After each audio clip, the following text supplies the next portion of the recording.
au niveau du comité interculturel de recevoir Doudou Sow. C'est une conférence qu'on pensait tenir depuis un an et demi à chaque fois. On ne trouvait pas le bon moment pour tenir cette conférence-là qui va parler de l'intégration de l'immigrant, une responsabilité partagée entre l'immigrant et la société d'accueil. Alors, juste avant, je vais vous présenter les membres du comité interculturel.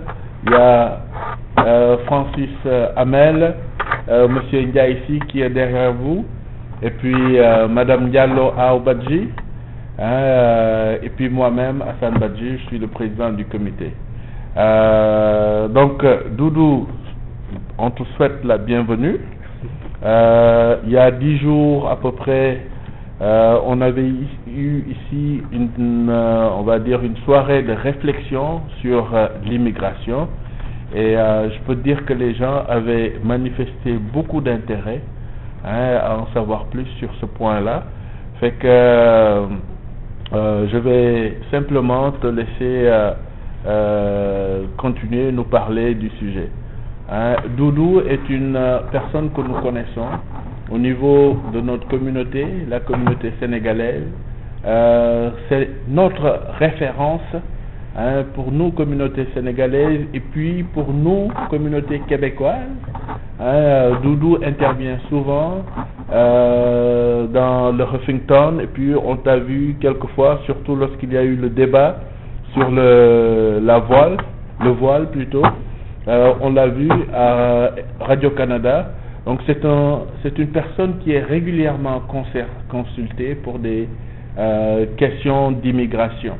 Alors, ces recherches l'ont amené à produire 2 bouquins extrêmement riches sur l'immigration.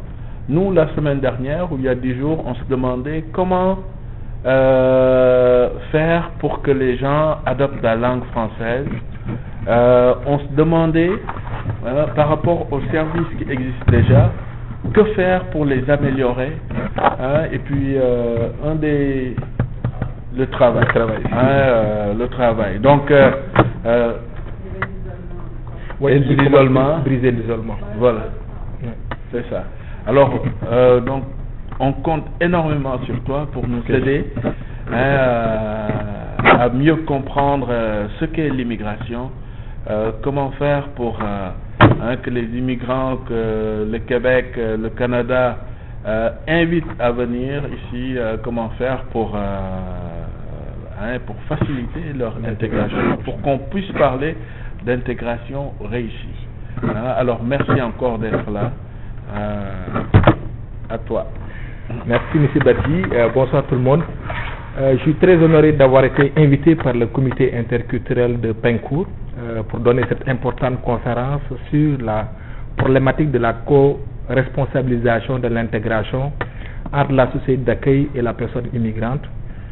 L'intégration professionnelle et le dialogue interculturel sont 2 volets indissociables qui participent à la question du vivre ensemble harmonieux, donc du maintien de la cohésion sociale. L'immigration est une responsabilité partagée, comme le rappelle d'ailleurs l'énoncé de politique en matière d'immigration et d'intégration. Il y a lieu d'insister sur la nécessité du fait que l'immigration est une responsabilité partagée en matière d'immigration et d'intégration, pour sortir un peu du paradigme simpliste de l'accusation. En d'autres termes, l'échec de l'intégration de l'immigrant n'est pas la faute exclusive à l'immigrant ni celle de la société d'accueil. Mieux, l'intégration est une responsabilité partagée entre plusieurs acteurs, gouvernement, institutions d'enseignement et de formation, syndicats, société civile, ordre professionnel, immigrants, etc. L'intégration est donc un processus multidimensionnel, graduel et bilatéral, c'est-à-dire qui inclut les 2 parties, c'est-à-dire la société d'accueil et la personne immigrante. Donc l'intégration est un processus complexe qui n'est pas à sens unique. De ce fait, c'est important dans un contexte où on parle de plus en plus de l'accueil des réfugiés, on y reviendra tantôt. C'est important en fait de s'interroger sur la question du vivre ensemble harmonieux. C'est important aussi de comprendre davantage en fait ce qui constitue le fondement de l'immigration et de l'intégration.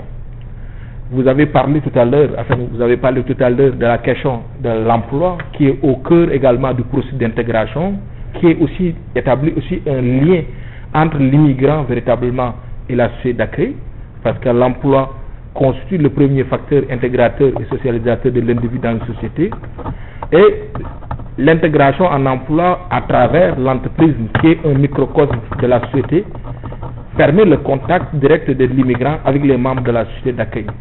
Ce qui fait que pour développer le sentiment d'appartenance d'une personne immigrante, forcément l'emploi demeure un aspect névralgique et incontournable dans tous les paramètres d'intégration. J'ai vu en fait au niveau de la politique de développement social de la ville de Pincourt des valeurs, principalement deux valeurs qui semblent cadrer aussi avec les pratiques d'intégration, à savoir la justice sociale ou la lutte contre les inégalités sociales, nous y reviendrons, mais aussi la participation citoyenne et l'engagement pour une mobilisation de tous. Parce que la réussite de l'intégration dépend en fait de la mobilisation de tous les acteurs socio-économiques.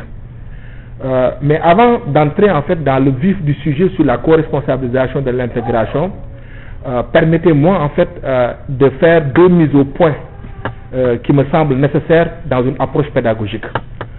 La première mise au point concerne en fait la différence entre immigrants et réfugiés. Parce que de plus en plus, dans le contexte de l'accueil des réfugiés syriens, on parle en fait de l'importance en fait de l'accueil, et les immigrants et les réfugiés constituent en fait une immigration, mais avec des différences fondamentales. Les réfugiés ne sont pas en fait, la réalité des réfugiés est complètement différente de la réalité des immigrants, parce que les réfugiés vivent un traumatisme, vivent également ce qu'on appelle une immigration subie. Pour schématiser un tout petit peu, immigrants ou travailleurs qualifiés égale immigration économique égale immigration voulue, et réfugiés égale immigration humanitaire égale immigration subie également. Les réfugiés vivent des problématiques et leur intégration dépend de plusieurs facteurs et aussi à des degrés différents. Et la catégorie de l'immigration économique comprend véritablement les travailleurs qualifiés, les investisseurs étrangers, les entrepreneurs également, et on a aussi en fait la catégorie de réfugiés, donc humanitaires également, et d'autres situations. Donc ici, dans le cadre de cette conférence, on parle de travailleurs qualifiés. Comme le sociologue en fait Durkheim le disait, je le cite, la première démarche du sociologue doit donc être de définir les choses dont il traite, afin que l'on sache et qu'il sache bien de quoi il est question. Donc pour circonscrire l'objet ici, on parle des travailleurs qualifiés, et les travailleurs qualifiés constituent en fait des personnes qui ont été sélectionnées sur la base de critères rigoureux, qui incluent les connaissances linguistiques, qui incluent également les compétences techniques, le niveau de scolarité, mais aussi le fait français. Et ce sont des éléments importants aussi à faire comprendre à la population, parce que la population ne connaît pas aussi toutes les nuances sur, par exemple, les degrés d'immigration, d'intégration et tout. Aussi, c'est important également de pouvoir remettre en situation le deuxième point, qui est le taux de chômage persistant chez les personnes immigrantes. Parce que dans un contexte de coupure budgétaire, à chaque fois on soulève cette question, certains membres de la société peuvent se dire, cette situation ne concerne pas seulement les immigrants, ça touche aussi la société dans son ensemble. Cette situation est compréhensible, mais ne reflète pas dans son ensemble en fait toute la réalité, parce que les difficultés des immigrants d'accéder au marché du travail sont bien antérieures à la crise économique. Parce que même quand l'économie québécoise se portait très bien, on parlait d'octobre 2017, le taux de chômage était à 6,9%. Donc c'était un taux de chômage qui était bas depuis 33 ans, et pourtant la situation économique des immigrants ne s'était pas améliorée. Ce qui veut dire que la problématique des difficultés d'intégration n'est pas seulement une cause conjoncturelle, mais obéit aussi à des causes structurelles, à des facteurs aussi facteurs qui sont différents et multidimensionnels également. Étant donné en fait cette mise de point, j'aimerais bien aborder par exemple cette conférence-là sous 3 ou 4 axes. Premier point, je parlerai du changement de paradigme qui permet d'avoir un autre discours sur l'intégration afin de mieux vendre la diversité. Dans le deuxième point, j'aborderai en fait la problématique ou l'interdépendance des problématiques entre immigration, langue et emploi, l'analyse entre ces 3 facteurs. Et dans le troisième point, je parlais de la responsabilité de l'immigrant dans son intégration, mais aussi les pistes de solutions pour briser son isolement également et faciliter son insertion sur le marché du travail. Et dans le dernier point, j'aborderai la nécessité de la mise en place des lieux de rencontre, des espaces de dialogue, puisque le dialogue interculturel est la responsabilité de chacun.